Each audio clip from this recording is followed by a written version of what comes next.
আমি শুধু একটাই কথা বলবো যে মমতা ব্যানার্জি এমন একজন নেত্রী যে সবসময় মানুষের কথা ভাবেন এবং আমাদেরকে সর্বদা সমস্ত মিটিং মিছিলে একটাই কথা বলেন যে মানুষের সাথে থেকে, মানুষের পাশে থেকে মানুষের ভালোবাসা অর্জন করতে হবে, তবেই তুমি প্রকৃত তৃণমূল কর্মী হতে পারবে।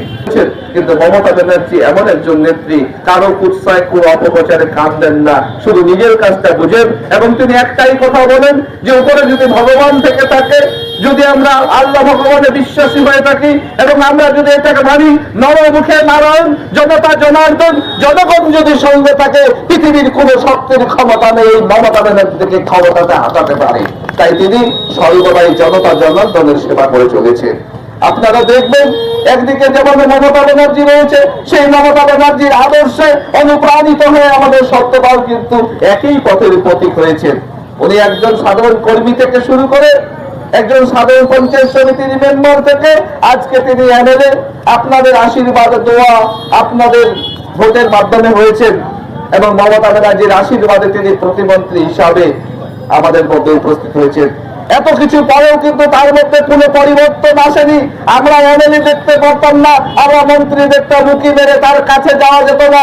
আমরা প্রথম দেখেছি মন্ত্রী সম্পর্কে যে ভয় আমাদের গোটা আহমেদাবাদবাসীর কেটে গেছে এই সত্যতাকে দেখে, যে মন্ত্রী কোনো বাঘ ভালুক নয়, মন্ত্রী অন্য কিছু নয়, মন্ত্রী একজন আমাদের মতো সাধারণ ব্যক্তিত্ব।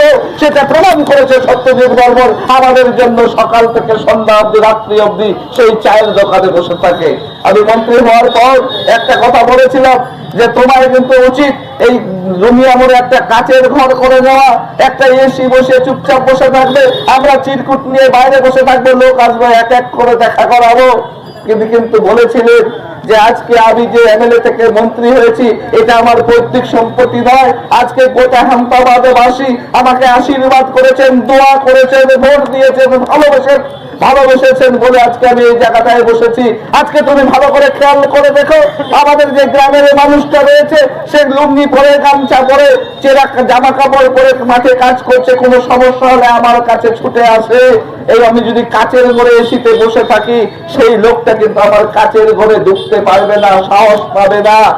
আজকে যাদের জন্য এই জায়গাটায় বসেছি তাদেরকে দূর করার জন্য আমি এসিতে বসতে পারবো না।